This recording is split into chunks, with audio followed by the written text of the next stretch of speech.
The following podcast is a W2M Network original production. Visit W2Mnet.com for all of our other great podcasts, plus news, reviews, articles, and opinions from the worlds of wrestling, video games, football, and entertainment. Buonasera a tutti e miei amici italiani. In una svolta interessante di eventi, questo riceve due nella celebrazione di Ignacio Piatti. Benvenuti del Soccer to the Max. And yes, everything I have said will make total sense later on in the show. Our awesome producer, main man and host, Sean Garmer, well, he's a teeny bit preoccupied as we are in a very blessed sports weekend. You got NFL, you got MLS, we got some Champions League intrigue, Premier League, but most importantly, WWE SummerSlam. So, for being the good man that he is and helping with all the other awesome podcasts right here on W2Mnet.com, he's keeping an eye on that so he can be in tip-top shape. But he will be joining us later in the show. Now I say us because I am not piloting this crazy thing solo. I am standing here right next to the lovely, the awesome, the admittedly tiny Ms. Rachael McKriger. Admittedly tiny, I like that one. Well, I mean, you don't hesitate to remind us when the time is right that you're 5'2", so I have to throw that in there. And going at something we said offline and in take one, which does play into my intro, you spent some time north of the border, eh? Yeah, and surprisingly, I did not, A, get deported back, and B, they actually let me come back. Yeah, I'd like to think with the current climate and what's going on here, you'd be welcome. I mean, however, you are going to have to consume the conversion rate for amount of vodka here as you did in Canada, so as long as you prepare your liver, you'll be just fine. Words to live by, my friend. Now, before I go on talking about, hangover blushes and interesting things with blood flow and how the debate reigns about is Canadian beer really just like moonshine, it's been a crazy week in the NWSL, to say the very least. Yeah, I mean, you have the second coach of the NWSL season. He did not get fired like the first coach of the Houston Dash, Randy did, but I can't think of Randy's last name right now. I think it begins with a W, and I can't think of it. But Christy Holly of Sky Blue FC, a team that has been struggling as of late, has stepped down from his head coaching role. He has said that it was a mutual decision. He leaves on good terms. And it's a very peculiar situation because unlike Houston, who has an interim head coach in Omar Gonzalez, not Omar Gonzalez because he plays for the U.S. men's national team, Omar Morales, Sky Blue is being coached by a committee of assistant coaches and all this stuff. I think it's like 3 or 4 different people. Now, first of all, we don't see that often in modern sports. I'd have to go back to way in the 1960s when that happened with the team, Chicago Cubs, in baseball. Needless to say, that was a disaster. But in looking through all this, doing a little bit of research, everything with this is kind of hush-hush. Now, granted, Christy Holly is an awesome Irishman, but is there something missing that we as John Q. public don't quite know about? I think I don't know, I think he might have Christy Holly, I think he had an uncertainty. He had a very big uncertainty when it came to his goalkeeper and his defense. The midfield is a little shaky as well for Sky Blue, but obviously Sam Kerr, leave her up top. She's fine on her own. She proved that on Saturday night when she scored 4 goals to beat the Seattle Reign 5-4. They came back from a 0-3 deficit. She's the first player in the NWSL to score 4 goals in a match. I think when it comes to his defense and his goalkeeper, I think Christy Holly had pressure to bench some players, but at the same time, I think he also had pressure to not bench those players, because it's a tough situation when you draft Kaylin Sheridan, the goalkeeper, so high, and there's all this talk about her and fan favorite, all this stuff, but she isn't performing well. But then again, you have to look at her defense, who really isn't helping her out much. Right, and not to mention with this pressure, trying to get the best starting 11 to compete, which is a struggle as it is. You've also got let's just say, earlier than expected retirement announcement on top of that. Yeah, I mean, Christie Pearce had announced at the beginning of season that she was going to retire. This was going to be her last NWSL season. She is 42 years old, but the retirement came a little sooner than expected. Sky Blue had reported that, she's going to be out for the rest of the season. She's had some lingering injuries going on. It's not just one injury. There's a couple. And she just hasn't been full form. She hasn't been fully fit to, play this season. And it stinks because, you look at Christie Pearce, she's such a legend in the game. She's done so much for the sport. She was one of the 99ers, I think, wasn't she? I believe she was, yes.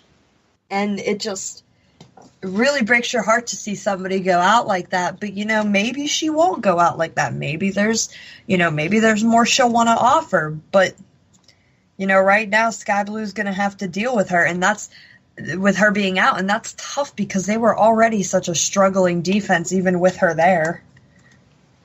And this is true, and especially if you look at their goal difference, -7, but they're in like a bit of a weird position because they are 6th, 3 points ahead of FC Kansas City in 7th, but only 3 points behind Red Stars and Orlando Pride for those final 2 playoff spots. So this is going to be a good little quagmire, a conundrum, as some people, mainly myself, would explain, with 5 matches left in the season. It's always in a tricky position, and having that big match, that comeback win, one for the ages, it kind of clouds matters. Yeah, and I mean, at the end of the day, you ask Sam Kerr, you're the first player to score 4 goals, and, you scored 4 goals and brought your team back. At the end of the day, she's going to say what really means the most. 3 points is 3 points. They got no more, they got no less. And thankfully they didn't get no less, because Seattle was looking like they were going to really hand them one, too. Yeah, I mean, you're up 3-0. You usually figure it's smooth sailing, and I've seen some comebacks from 0-3 down that have really broken my heart. So I can understand from that aspect how it can be kind of deflating. Yeah, and I mean, Sky Blue just needs points right now, And honestly, you mentioned Chicago. Chicago just lost their 3rd match in a row at home this weekend. They lost at Toyota Park, and it was kind of ugly. It was actually tonight's match. They lost against FC Kansas City, and Sydney LaRue got the first goal of the game. Katie Bowen finished her up 6 minutes later. And at the end of the night, Megan Kelly clicks on the game-winning goal. Chicago had 1 goal scored by Julie Ertz, but that's Chicago's problem. It's either Julie Ertz, Sofia Huerta, and Christian Press. there are very few other players on their team that are game changers for them. Yeah, and it's funny, Sydney Leroux, with some rumors going on, her heading to another team, joining her man who, well, let's just say, isn't doing me any favors right now. Dom. Come on now. But anyways, before I go off on that tangent, teams like this, wins like this, it's just, you can't win a team with 3 players, as you said. You have 3 game changers, great, but if you can't use those and propel a good, cohesive 11, what are you going to do? Well, Chicago could always be on the trading block for a person named Christy Pearce, who is on the trading block for the Washington Spirit, because she did not travel down with the team to carry North Carolina to face the North Carolina Courage, who, by the way, won the game off an Ashley Hatch goal, her 5th of the year, and an own goal from the Spirit's own Casey Kalman. Christy Pearce didn't go. Jim Gabarra said over the weekend, we have a lot of depth at her position, which I tend to disagree with. I don't think so. And they tried, Jim Gabarra worked really hard to get her from Boston, and clearly he succeeded. He got her from Boston. Teams that I think I could see her going to, Houston Dash, Sky Blue, maybe even Chicago. But I would hold my hope out mainly for Houston, especially with Carly Lloyd being injured right now. Now, this is a little bit perplexing because, needless to say, the Spirit have had a subpar season. They sit bottom of the ladder. Mallory Pugh has been a huge boost, but it hasn't translated really into results. And me being just a little bit more than a casual observer, I don't see mid-season trades in the NWSL. So is it a good thing that they're doing this now and being sort of a selling mode? Is it an aberration? Could this be helping propel the NWSL into the future? What has happened? I think it does propel the NWSL into the future, because now you see the NWSL taking a lot more risks. They took a lot of risks getting to be on Lifetime TV. Houston and Sky Blue take a lot of risks by, firing or letting their head coach leave. There is a lot of, I wouldn't say uncertainty in the NWSL, but there's a lot of tricks up team sleeves and or players' sleeves. And, Jim Gabarra has always been a very direct kind of coach. And that's why I think Mallory Pugh and him would work together well if he, had a system that she could work with. I don't think she can work well in his system. And I don't think Christy Pearce worked well in his system. And that's why she's out the door. Because obviously you're not getting rid of Mallory Pugh. I don't understand with the Spirit's talent level that they have, that they're at the bottom of the table. And then everyone raved about Boston. They had those 4 first-round picks in the NWSL draft. Rose Lavelle has been injured, yes, but they still have talent on their team. Adriana Leone has been phenomenal for them this year. Alicia Chapman, Megan Oyster has been really solid on defense.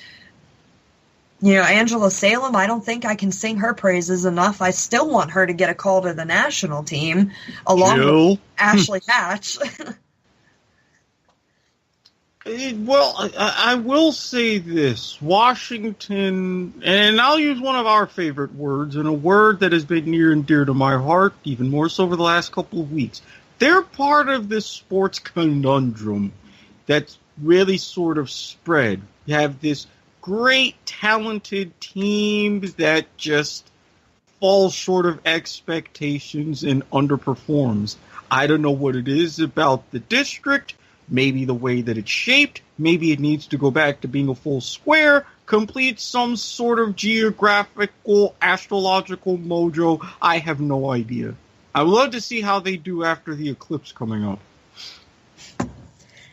And maybe the eclipse might affect another area of the NWSL too, and that's early retirements. We have 2 players before the eclipse now retiring before the season ends, not counting Christie Pearce. Maybe we'll see more at the end. Maddie Evans from the Pride played her last match, I believe, last weekend. And now Amanda Acosta of the Boston Breakers announces her retirement.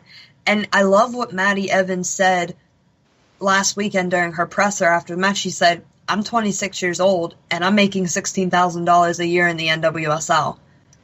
And these players are finding, she has a master's degree, Maddie Evans. She's going off to teach back home in Pennsylvania.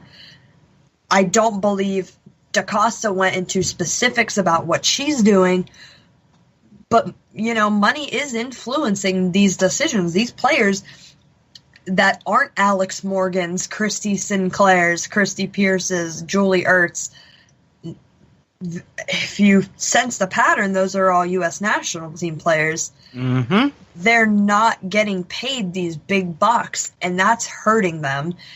And they're realizing that they got to do something else. They've got to do something different. And while both of them have clearly said, we're not leaving the game altogether, they do have to leave the NWSL because they're just not making enough money. I mean, who can really get by on $16,000 a year? I mean, I can completely understand that, especially if you've got the capability and intelligence of having a master's degree. Go where the money is, and hopefully they can land spots elsewhere. I mean, find themselves making good coin for a nice European club. Who knows?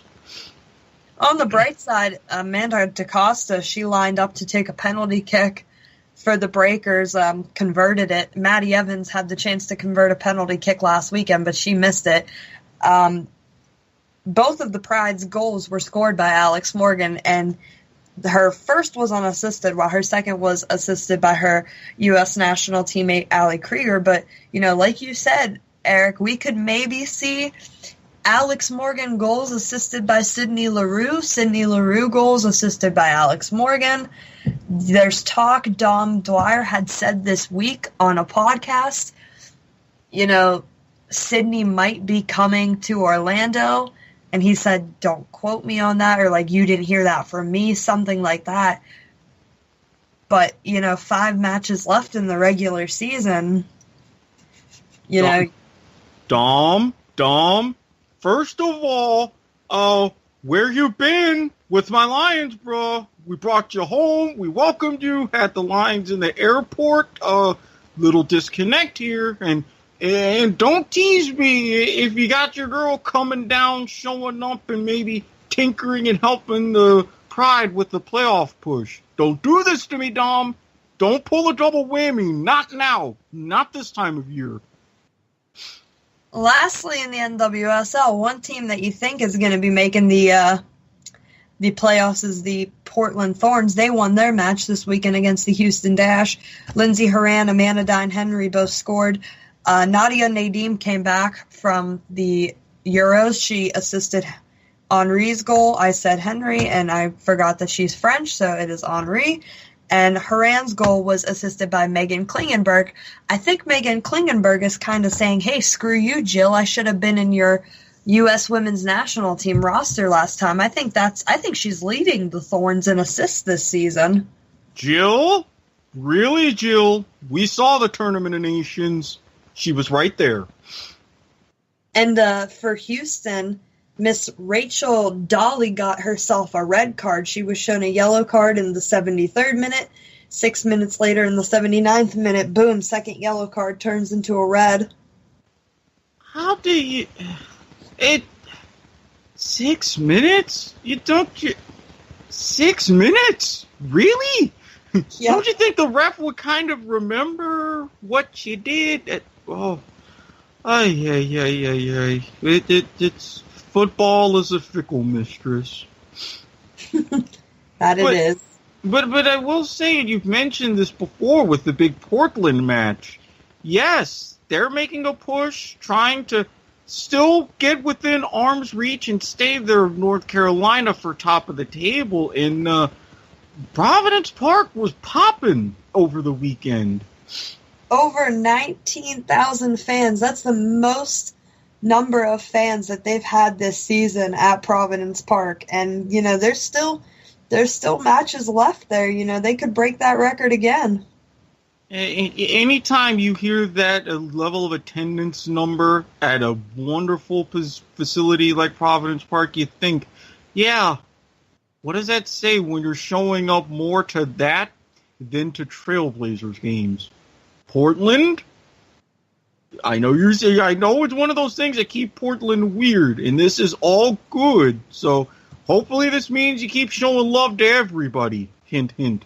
Donuts.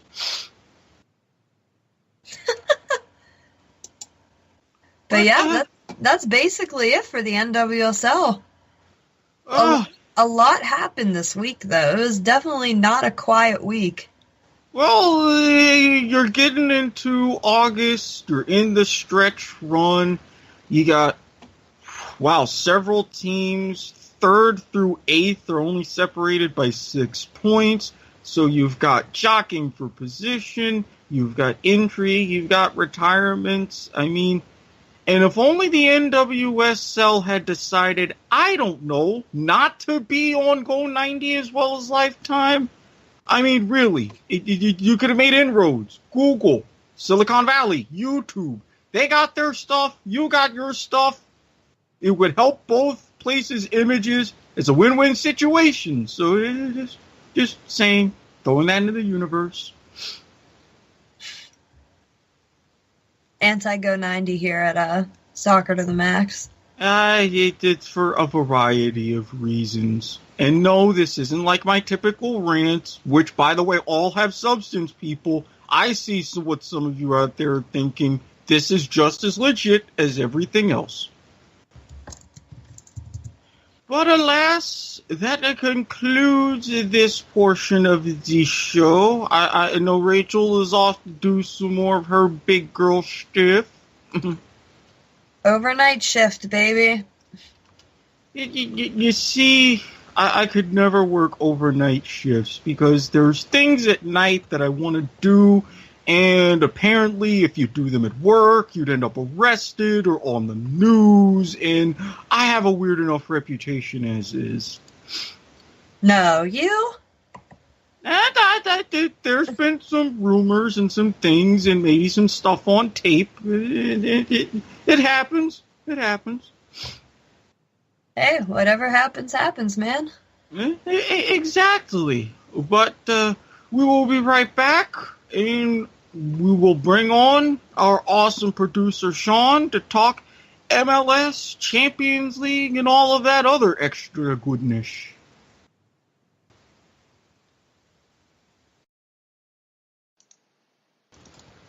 All right. Well, I'm here this time. Hey! And so, I had to finish watching that SummerSlam show, but Rachael and Erik talked quite a bit about some NWSL stuff, which was awesome. So hopefully you guys enjoyed that. And we are going to talk about MLS stuff and some UEFA Champions League as far as the TV rights are concerned for a year from now, since that got released. So we'll just talk about that some as well. And of course, because we haven't been able to talk about it, because this kind of happened right around why we didn't have a show on Wednesday, was because I suddenly came down with appendicitis and had to have surgery. Yeah, So, I was about to say, how are you feeling right about now?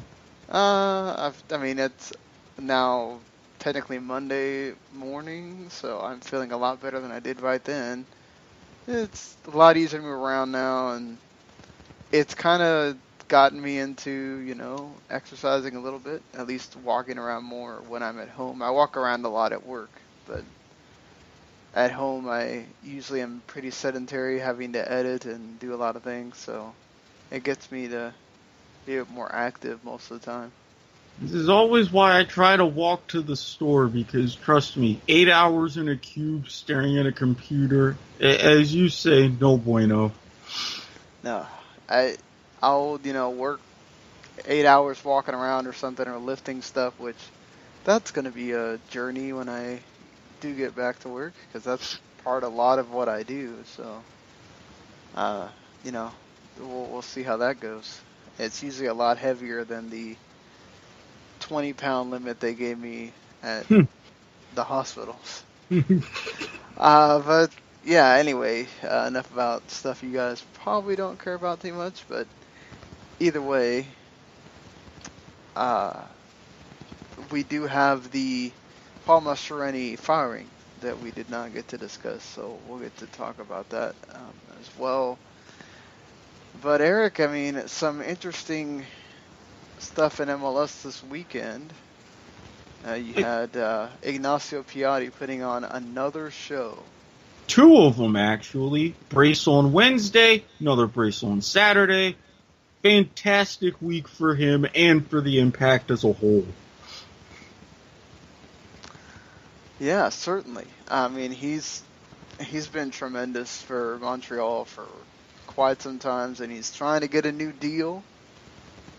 And one of those celebrations, he was maybe asking those in the front office, hey, where's the money? Well, I mean, you score 2 goals against one of the best and arguably the hottest team in the league, and you beat them 3-1. Yeah, where my money? Where my money? Of course, there's something else that he could easily say that's been quoted in a song lyric, but I can't fully use that here.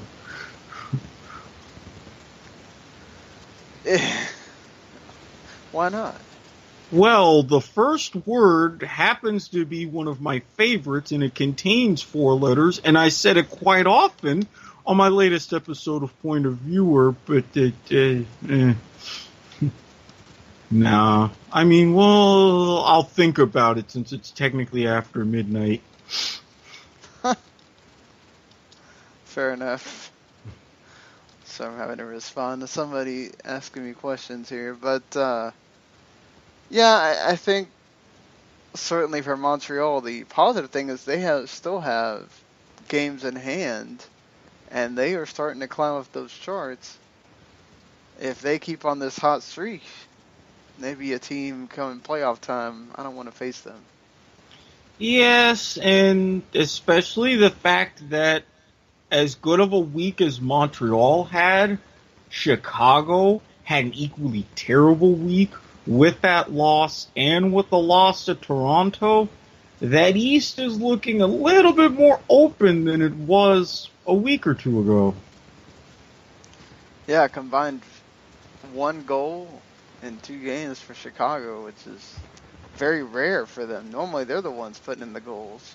Yeah, and they're not giving up 6. Yeah, exactly. And they're just being Toronto again.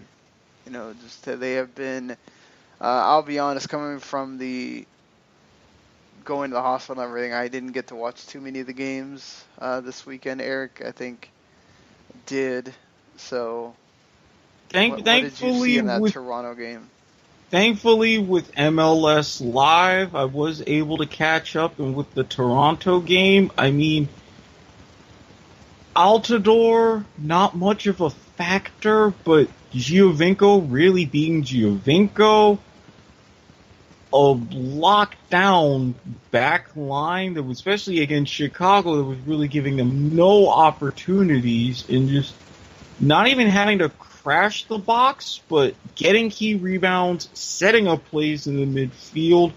Toronto was like Chicago, playing Chicago, beating them at their own game. Yeah, I mean, that's like Toronto can play like Chicago. It's what they do. Mm-hmm. They have that ability. So, with all the attackers they have, and their defense is just as good. So when you have 2 teams from that side, and especially to go to Chicago and beat them like that, that's not an easy task at all. White jerseys, blue shorts, and all. I still don't get that combination. Seattle with the late one against Minnesota, getting that win, very important for them to keep on that streak as they try to climb up the table again after, we know what their early season was. But they've really hit that championship form, and watch out. Trying to pull off a repeat, especially with SKC putting pressure on them. Deuce getting the winner, and let's be honest, Minnesota. At least they stayed in it for this one. Yeah, but like Minnesota, you stay in it, but, well, yeah. Look, I'm trying to at least be nice to them, okay? They're not making it easy for me. DC United won? Okay, do you have any idea how they won? It was typical DC United fashion. A horrible back pass, and even with Tim Howard paying attention way up in front of the 18, he couldn't scramble back in time. Ball goes into the back of the net. That is how DC United wins games. No. This doesn't count. Well, Sorry, United. Try again. I saw a few of the new players played, though. And? Nothing special from no. Canute or Areola or anything? No. The only one who was really special was Bill Hamid. Save after save after save after save. Oh, God. I'm just saying, this is another one of those moments where if you get pissed off at me for how I feel about DC United, look at this match. Let the 90 minutes speak for themselves. Yeah. Hey, look, they're just trying to improve for next season, right? It's not their fault the transfer window happens like this because MLS is in, towards the latter half of their season right now. It's not their fault that the transfer window occurs. It's their fault for what they do within that transfer window. Hey, they have to make sure that they have a good team going into opening that stadium next year. Yeah, and then they got to get away from RFK. So. Yes, rain out. Dear Lord, just. Hey, and they went away from RFK, so they're keeps going with that theory. And again on a fluke. That could have easily been 5-0 Rapids for. Oh God, this is frustrating. Mm-hmm. Well, Dallas can't buy a goal again. At this point, I feel like I'm just going to start. Look, I don't care what you tell yourselves, guys. You're in a slump. You're in that summer slump that you always get into every freaking year. But and you here we are again. You can count on that slump. Blame the Heat. I know, blame but whatever. You can't do that, though. There's going to be a year this bites you in the butt. I know, but what I'm saying is you at least create a cushion. It's the summer slump. It's not the I'm going to be consistently disappointed from May through September slump. Or March through September, rather.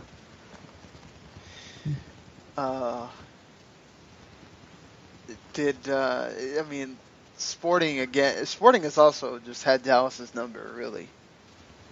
Not to mention you have replacements for Dom Dwyer stepping up left and right. Jerso with the beauty from no angle whatsoever to clinch that one late. I mean, Jesus. Just when you think that they didn't care offensively, look at them now. Well, speaking of offensively challenged, Orlando Columbus 1-1 in Orlando.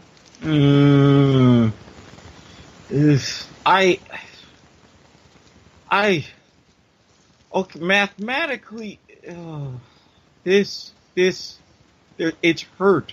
It's pain. Slim chances what Jason Christ gives them after. Yeah, and he's right. And I don't even give them a slim chance. I mean, yes, they can go out and try. Dom, where have you been, Dom? We made that whole big deal, and I referenced you earlier. What are you doing? I can't. Maybe I need to pull a Tina Fey and get a sheep cake. Maybe two, so I can yell into each of them about different things. How do you feel Yoshimaru Tuna's worked out for Orlando so far? Decent. I mean, I get it. I like it. But then I see the performance against Columbus, and I'm wondering what happened. What just happened? Yeah, Yes, Columbus is not one of these tough defensive teams either. No, when we can generate shot after shot after shot, especially in the second half, but none of them went in the back of the damn net. You kind of have to do that to, stay above the red line. Gotta score on those opportunities you have, Orlando. Learn. If you want to get past that red line. Again, I mean, Jason, look, you're awesome. I get you and your status and your clout. But instead of a diamond formation, why don't you try a signature X formation, okay? I've seen it work. I think it's fantastic. Very underrated. Top 11, or are we talking about? Yes, that's what I call it, the X formation, because your 5 midfielders are shaped like an X. It can work, I'm telling you. I came this close. I nearly finished my league season undefeated. But no, my players decided to screw around, and I lose the last match 1-0 to a weaker team. I don't know the probability of that, of how that works, but I'd have to say that it's much different than playing soccer here for Jason Christ and having to figure out where to put each guy and make them work for a team. No Kaká in this one due to the red card. So again, 3 at the back, 2 holding midfielders, 1 on each wing, your central midfielder, whoever it may be. There's a reason that people aren't using that, right? I don't know what it is. Let it be tested. Try it in a friendly or something. See if you can at least build on it. If it worked for me, I'm sure there's one club out there, whoever they are, that would at least be willing to try it. Maybe one day, Erik, this will happen, and you can say, hey, I thought of that. Yes, patent that. The squid formation. You think the Red Bulls had a little Open Cup hangover against Portland? A teeny bit. Not to mention Portland was very, very hungry, even though... Yeah, they were not letting the Red Bulls have any of the ball here. No. Although it was weird, because I still, for the life of me, couldn't quite figure out that red card. I mean, even for Columbus, you see it on VAR, and you think, okay, yeah, that's a red card, nice to know you. But that one just confused me a little bit. Yeah, I didn't know about that one. It was kind of like, where did this come from? But exactly. I had to go back and look at it. It's like, what? And especially right at the end of the match, where it's like, well, why bother?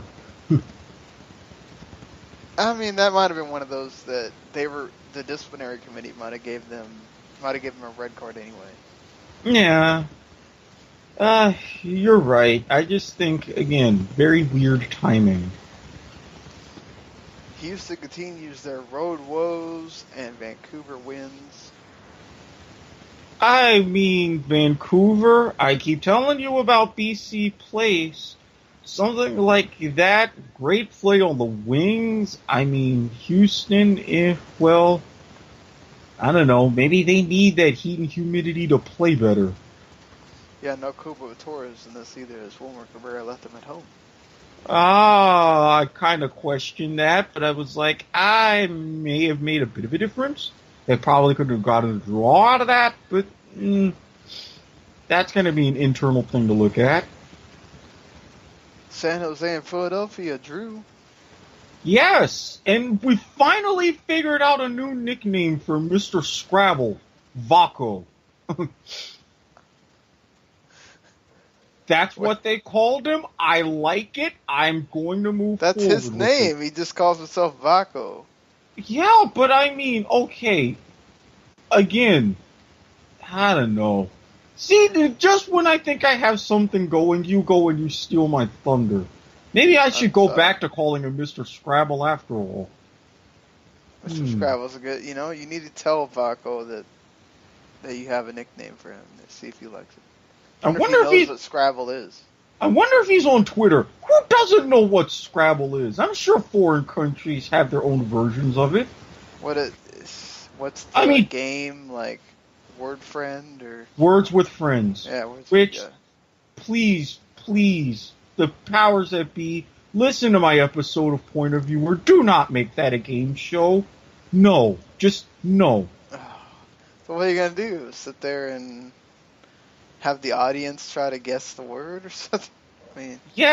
I mean, we had that with Chuck Woolery in the early 90s. It was Scrabble. It was a good show. I don't care if you... Well, wait, if it worked, then why not replicate it? Because... Okay, have you seen Candy Crush? No, I've not seen the Candy Crush game show, no. Including people flying around in the studio. No, I don't want to... No, these producers clearly don't know what they're doing. And again, I would like to see Chuck Woolery have a job other than hawking some sort of Australian dream product on radio commercials, telling you to pull over into a CVS. I haven't heard anything about him hosting it, so the producers are automatically doing it wrong. Hey, NYCFC gets their own late magic as well to get the win. And with that, we're going to close our talking of the games here. It's an interesting week. What is this, week 24 now of MLS? I quit counting when you get to this point. Weeks and numbers and games in hand and all this and that. It's just there. Can't be as easy as the NFL. It just, the week numbers. Let's get going with that. You gotta... And plus, MLS is so weird. Like, sometimes they count the midweek as a week, and sometimes it's that whole thing or not. So, pretty interesting. Dawn, let's get scheduling right in the future. Let me come down and straighten out some math for you, Dawn. You need it. That Open Cup, though, that was one hell of a game. It was good on FC Cincinnati. You tried. I can't say you broke my hearts, even though technically you kind of did. Thanks, BWP. You didn't have to score that winning goal in extra time like you did at Nippert Stadium. It's one of those situations for where I feel bad for wanting to punch him. Normally that doesn't happen for me. Yeah, I'm sorry. I don't know what to... my heart was a little broken. I wanted to have the MLS versus USL matchup, and it did not happen. Lay sigh. At least I can go and try to recruit whoever I can for Christos FC next year. FC Cincinnati, do better at holding the lead. All I'm going to say. Yeah, Do better. and don't entirely rely on defense for half an hour in extra time. Try to attack. It's such a weird thing with extra time. Like, you can try to play a regular game or not, but I feel like most of the time if you get off your game and just start parking the bus, Mm-hmm. you're not helping yourself.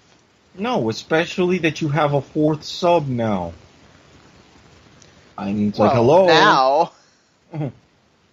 I mean, not while that game was being played. Wait, they didn't. Wait, they didn't use the fourth sub rules for the what? What? That's for MLS. Okay. I need to find the exact direction of U.S. Soccer House and take a flight there because somebody needs a talking to. I mean, you do what you want there, but it's clearly they added the fourth sub for MLS playoffs. That was the news. Yes, and I get that, but I would have thought... I mean, it's like you're asking them to add VAR to the Open Cup. They didn't do that either. Well, I can understand not for the Open Cup. I get that, but I mean, seriously, even FIFA's trying to say, hey, this might be a good idea, etc., etc., etc. Well, you kind of have to do that at the beginning of a tournament, not at the end. Look, if the World Cup can try to change rules midstream, maybe some other tournament. What did the World Cup do midstream?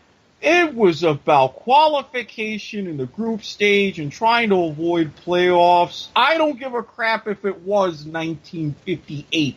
Damn it, it's still in the history books. Okay. Where do you come up with all these references? Look, just like I told my mother earlier tonight when I finished the end of a poem and told her a story that I knew back in my childhood. This is how my brain works. Get used to it. I will drop knowledge from any level wherever I see fit. Look, I appreciate that,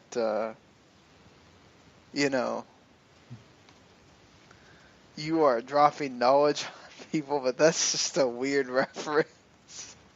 Look, sometimes you go through things and you find yourself in a Wikipedia vortex and you look through stuff.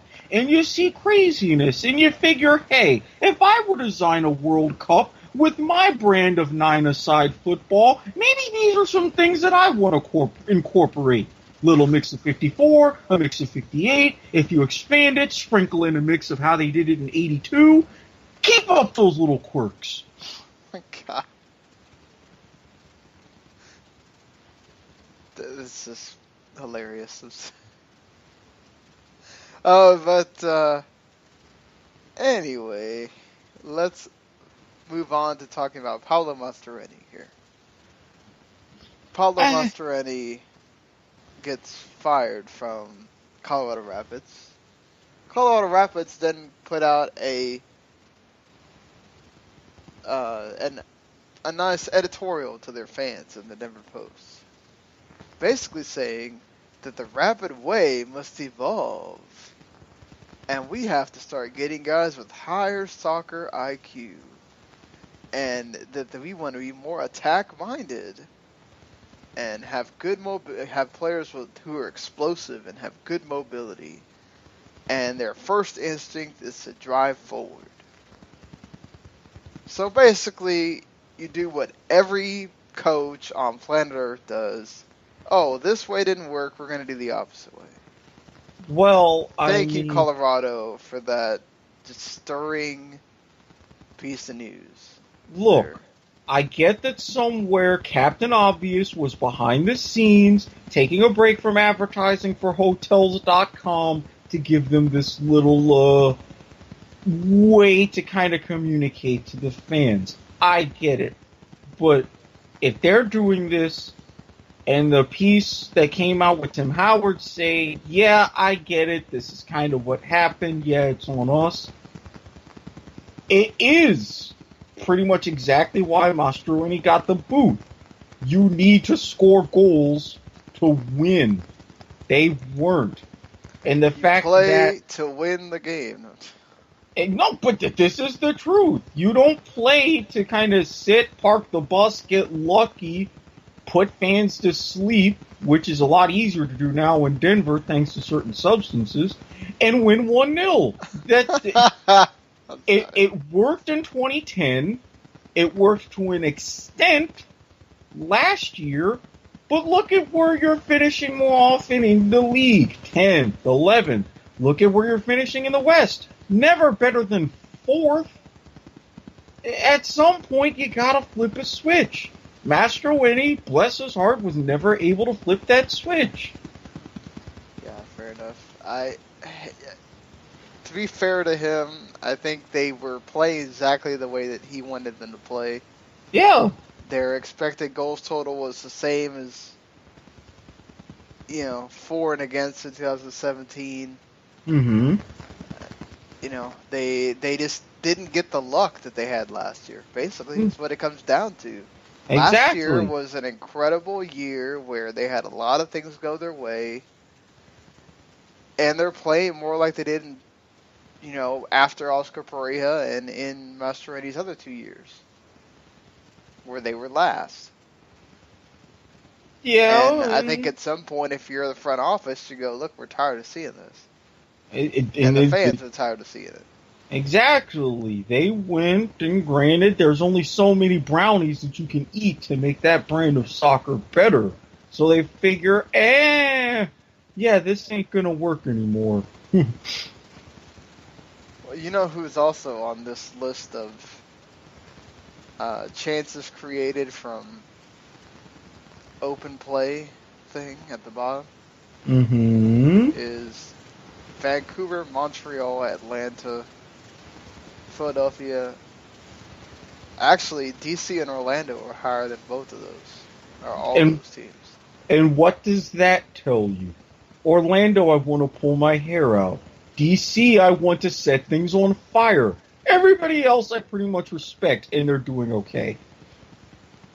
Yeah, but Colorado has the lowest number of chances created from open play in all of MLS. Yes, so basically they're saying, hey, we don't want to win 1-0, we want to win -1-0. And although technically that did kind of happen, oh god, DC, just... I'm just saying that Colorado, like Erik described, I mean, they were playing this, it wasn't negative because there's a lot of times they would come out and they'd actually be competitive in games, and they're always hanging around, but they're needing a lot of late goals or making sure that nobody scores in the last 10 minutes or whatever. It's like you can't play that way. There was no way they were going to replicate that 2016. And Mastroeni was just skating on thin ice, and credit to him, he's been with that team for like 14 years now, player and coach. Yep. And everything else, but that's just so difficult.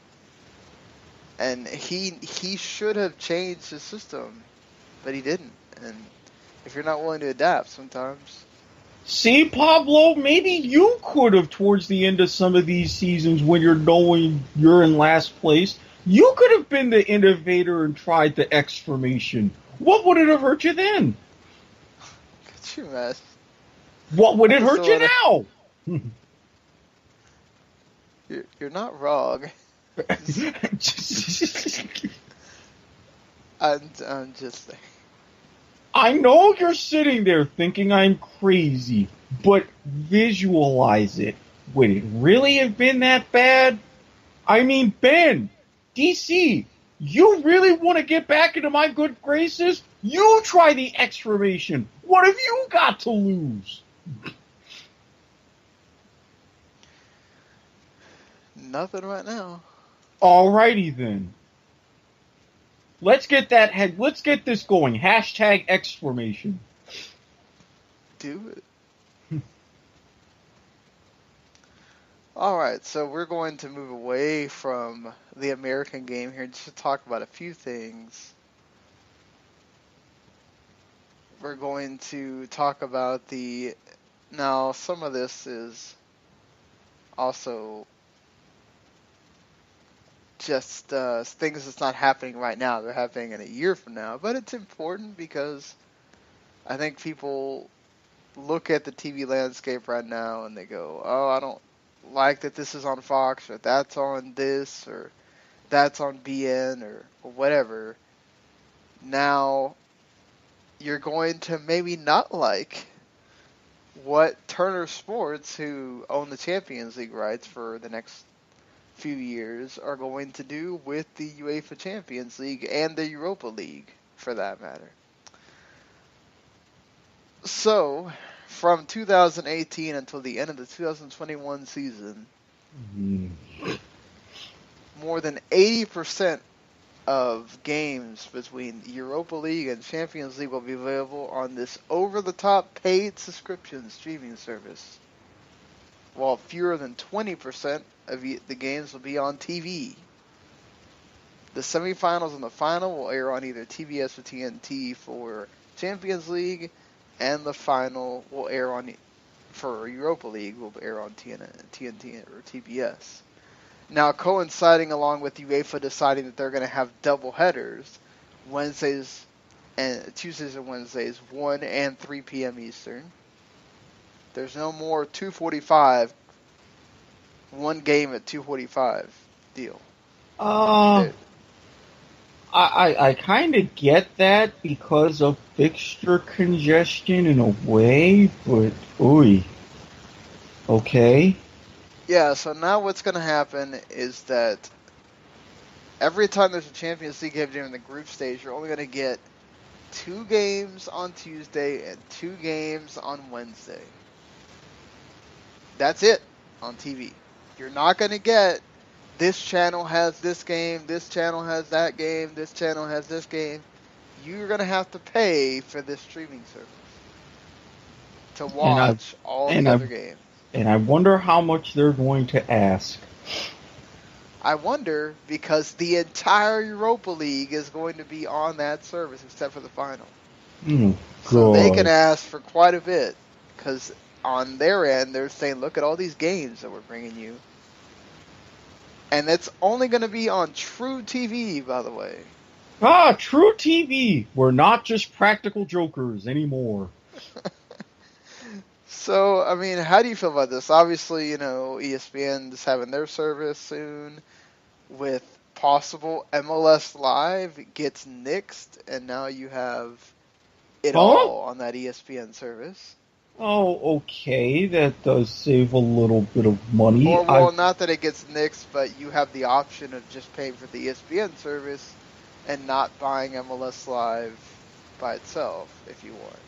Okay, I could... I'm 50-50 on that because... Well, it depends on what ESPN's going to charge a month, right? If they're charging $20 a month.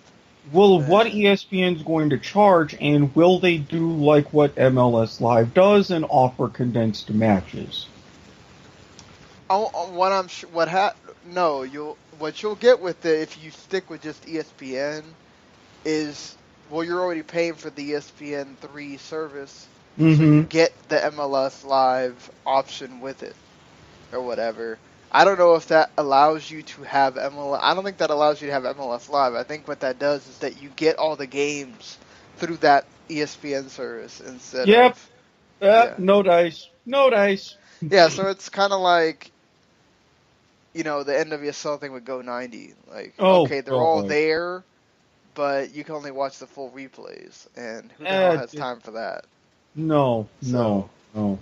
Yeah.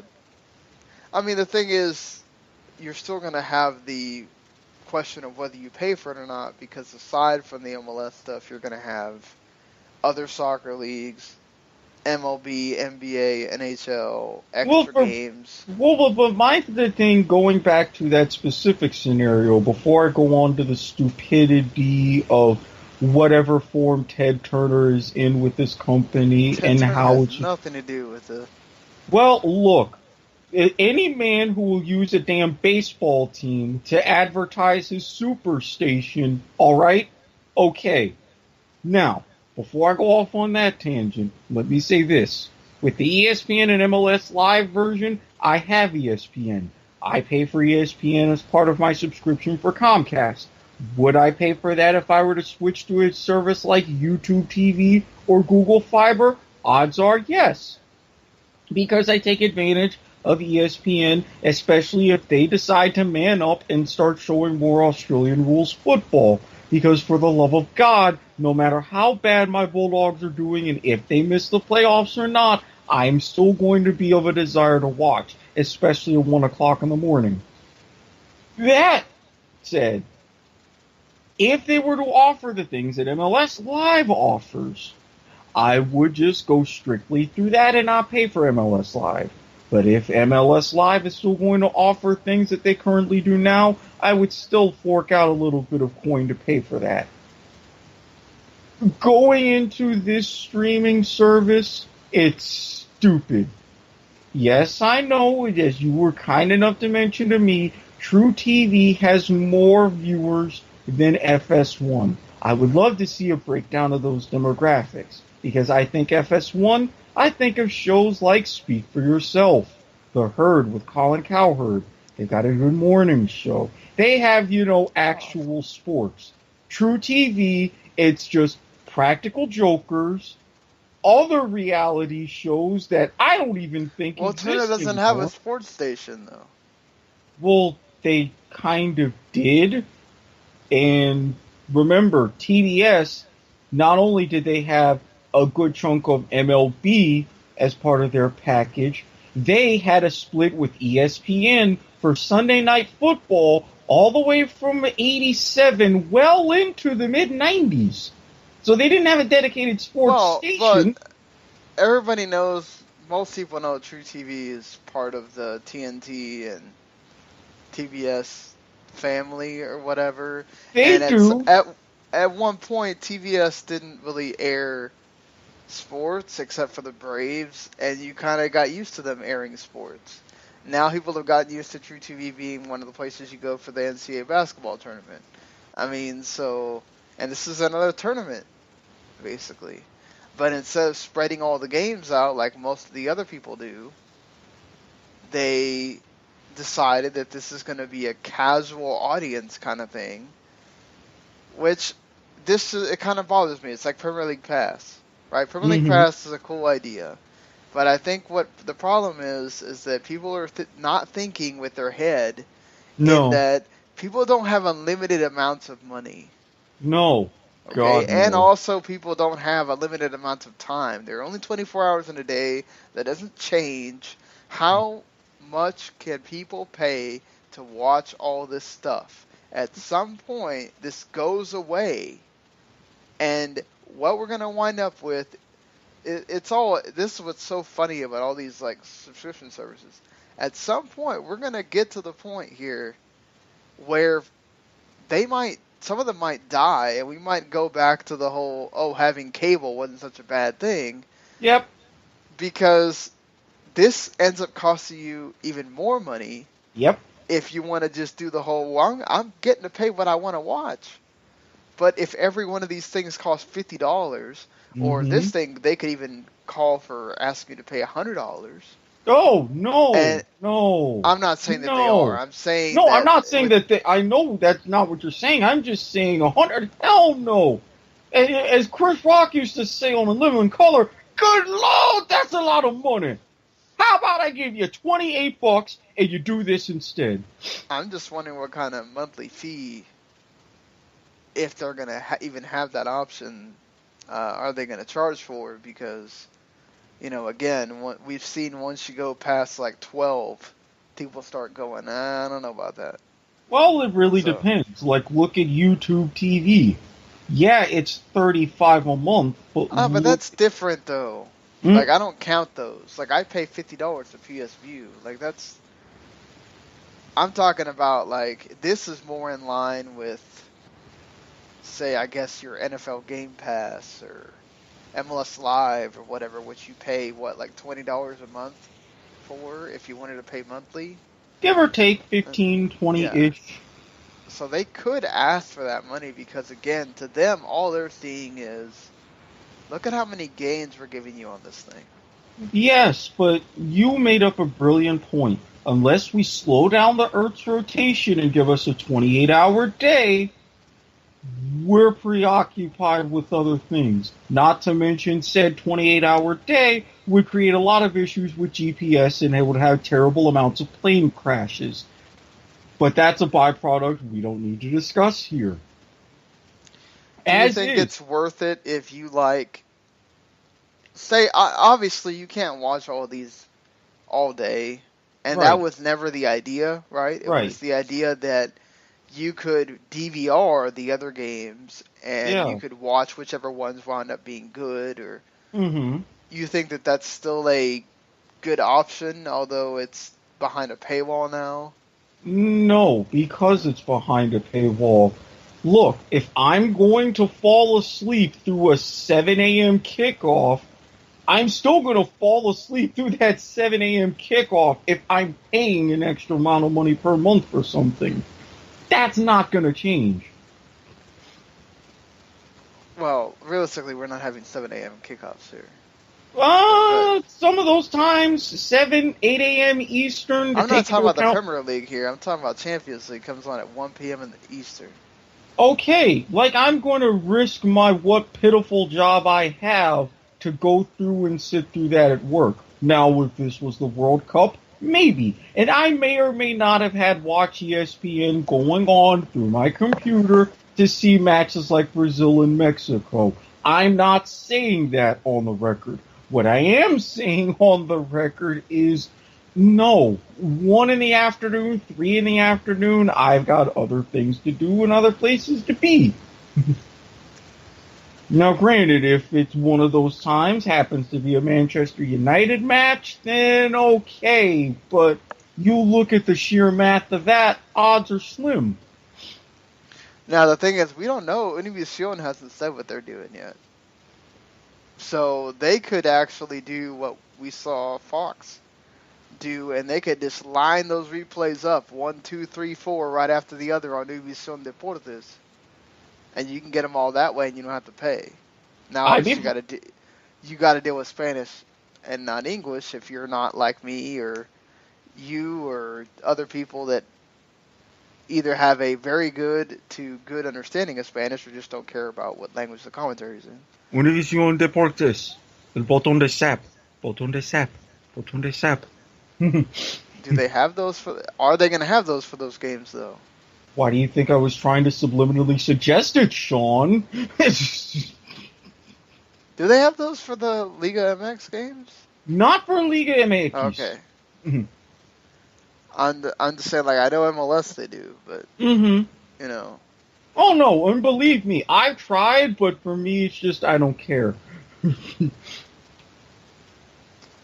Yeah, because now also, Univision Deportes is getting Bundesliga matches instead of Gold TV. So see, this is what I mean about the Bundesliga.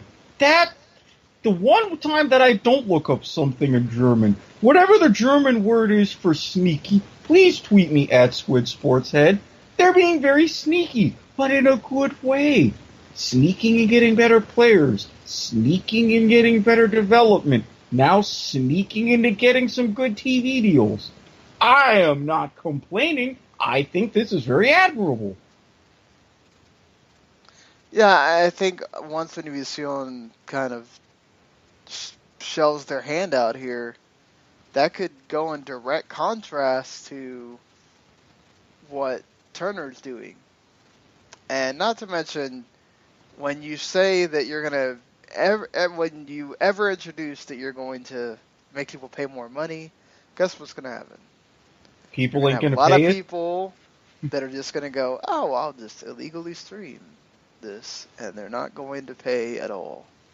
Now, granted, we here at Soccer to the Max and any other not endorse.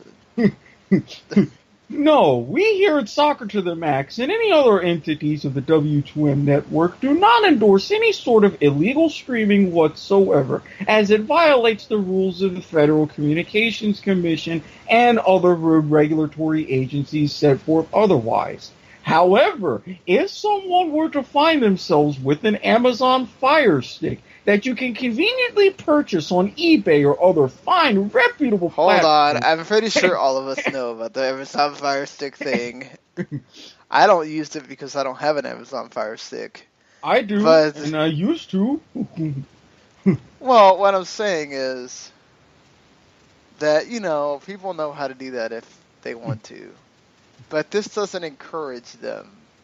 No. We do not encourage you to follow up with any sort of application developments and the internal drama and what is available through Cody on their website, through Twitter, or any other platform where they exist. We do not endorse that whatsoever. Well, I meant that this doesn't, this whole idea for the Champions League doesn't encourage people to want to. It just depends on the price point, right? On whether they want to spend the money or not. But again, it just goes back to that whole look. The prices are going up everywhere. Cable companies are not helping themselves. They're not really lowering the prices of anything. They'll try to nickel and dime these packages and try to make you sound like you're spending less money, but PSVU's gone up to $55 now. The more you add these things, add channels, the more Hulu TV or YouTube or any of these things add channels, they're going to go up in price, and then it's going to all be, it already has me spinning, thinking about if I were to go back to having boxes. Trust me. And up the channel number, Oh, how much I'd really be saving.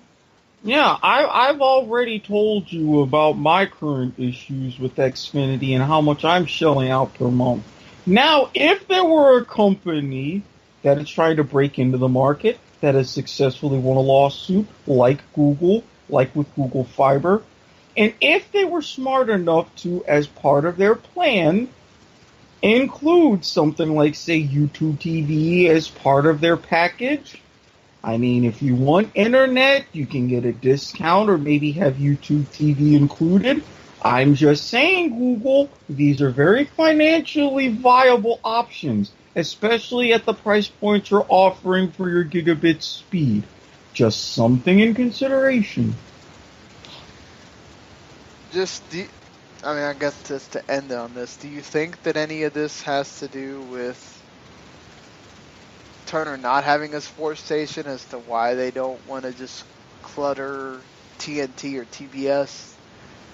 I mean, this kind of seems like Turner, like, what do they really have on at 1 p.m. or 3 p.m. that you go, like, why wouldn't you just have a game on TNT, a game on TBS, and a game on True TV?